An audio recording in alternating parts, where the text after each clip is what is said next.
The sobering reality in Memphis right now is that Ja Morant will likely miss Monday's Game 4 in San Francisco.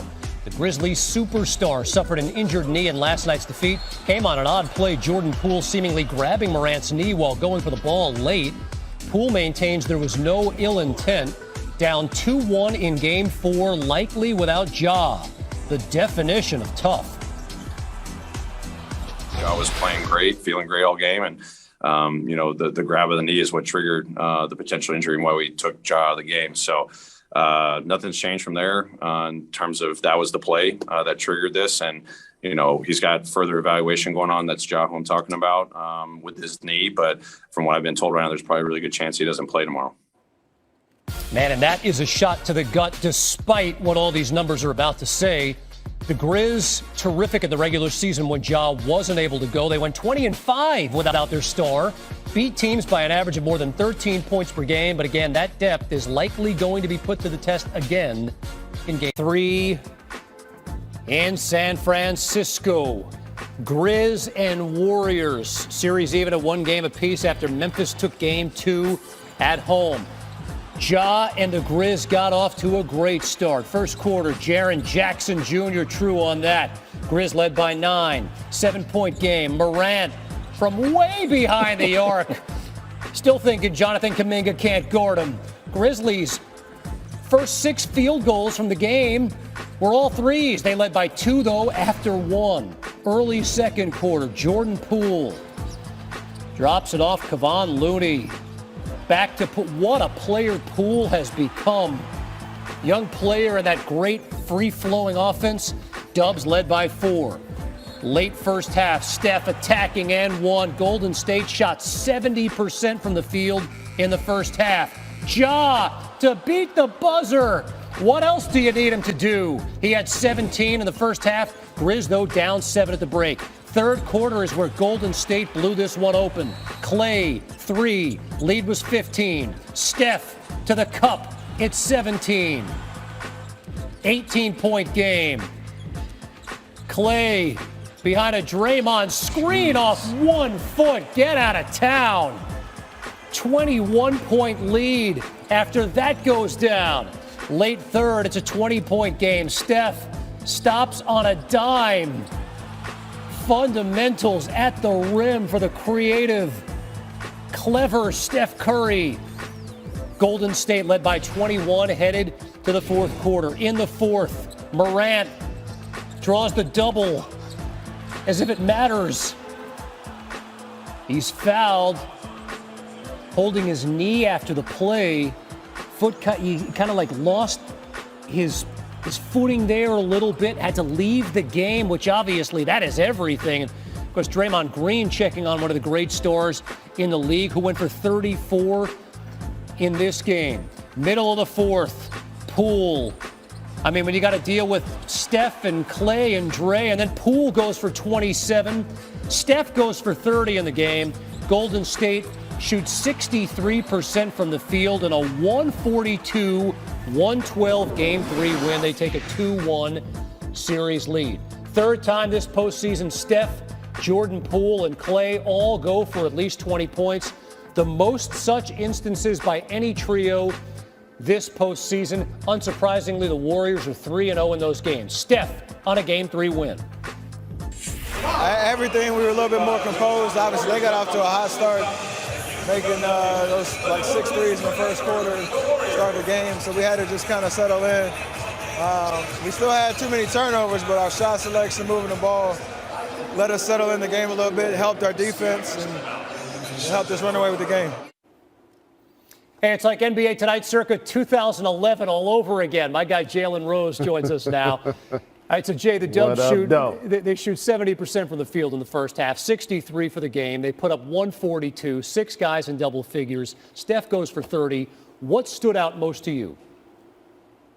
The way they took advantage of their home floor, the home crowd, and they withstood Memphis getting off to a great start. The Grizzlies made their first 6 field goals all from three-point range.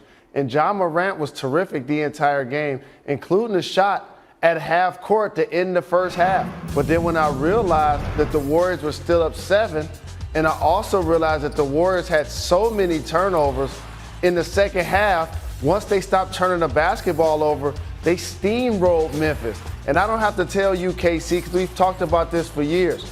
The Golden State Warriors in the third quarter might as well be the 31st NBA team. They come out with a vengeance, whatever Steve Kerr and his team are doing as it relates to adjustments.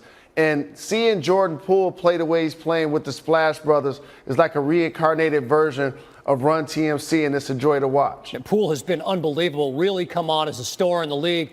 Jay, you talked about it. The flip side, Ja goes for 34, and he shot it well, too.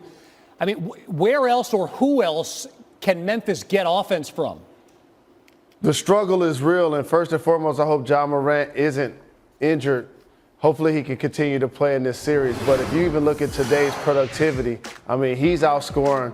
He's basically matching the productivity of the other starters as you see the field goals, 20% more field goal percentage. So they're going to need more from Desmond Bane. You get Dylan Brooks back in the lineup. You hope Jaren Jackson Jr. plays a lot better offensively. But it's going to take a collective team effort. On a night, Golden State assists on 34 of 53 made field goals and shoots 63%. You're not going to beat them too many times, and they're building. Jalen Rose, great to chat with you, my man. And Steph Curry has arrived at the microphone in San Francisco. Let's hear what Steph has to say after a 30-point win. With the Morant Poole play, which I'm sure you've seen. It's the play with Morant and Poole near half court that the Grizzlies seem to have indicated that that's where Ja got hurt. Have you seen it? Yeah, I saw it. I figured. What'd you just kind of your view of it? It's unfortunate that was a conversation right now because obviously nobody wants to see anybody get hurt. But there's nothing malicious about what Jordan did. There's no comparison to what Dylan did or Draymond, like nothing in that vein.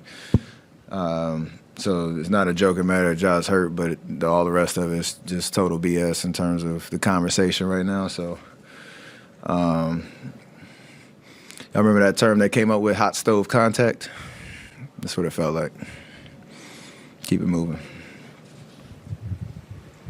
Steph, what went right offensively for you guys? We've seen you guys get hot, but this was sustained, kept going. You shoot, 62% as a team. What was going so right to allow all that to happen? Just composure and intentions on the offensive end, everything that we learned from what we didn't do well in Game 2. Even a little bit of Game 1 where the way that they defend, they're extremely athletic and, they make multiple efforts. You really have to just keep things simple, hit the open guy, make the right cut, and let the game come to you. And obviously the way that they started, it's even more impressive that we settled in knowing it was 20-8 at one point and they were hitting shots from all over to let the offense just work for us. We still have 14 turnovers in the first half and we can get better with that and how we start the game, but 3 in the second half, which is why the game opened up. And we started to make shots and get to the rim, get the ball moving, and just have great offensive possessions that then let you get your defense set and give you more momentum where you're not, chasing them in transition. So just a great execution, a night of execution in terms of things that we know will help us, win games. Steph, you've been in the shoes where the defense is attacking you before. Game 2, that's what they did to Jordan. What did you think of how he responded and the way he went on the attack? It's going to keep happening, whether it's me, him, whoever. Like, that's the nature of the playoffs. But you just have to take that challenge seriously. You have to have some pride around it, knowing that they're trying to put you in the actions for a reason. Doesn't mean you're going to get a stop every time. It just means you do your job. First point of attack, be physical, don't have any breakdowns. Whether they score or not, you just try to make them earn it. And then obviously not foul. And I think he made the right adjustments and got to keep doing it because when playoff basketball, it slows down. Those matchups matter. And if you do your job on the ball, you have help behind you. More times than not, you'll be in a good position.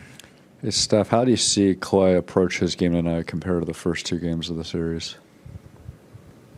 Just let it come to him. Be patient. I don't think he took a 3 in the first half, and then came out in the second half. And besides the one-footed runner, everything else was pretty under control. So, and it shows in the numbers and the efficiency. I was the only one that brought the 3-point percentage down. So, just a matter of taking good shots, being confident that over the course of your minutes, you're going to get good looks. Might look a little different in terms of the amount of attempts or where they come, but if we all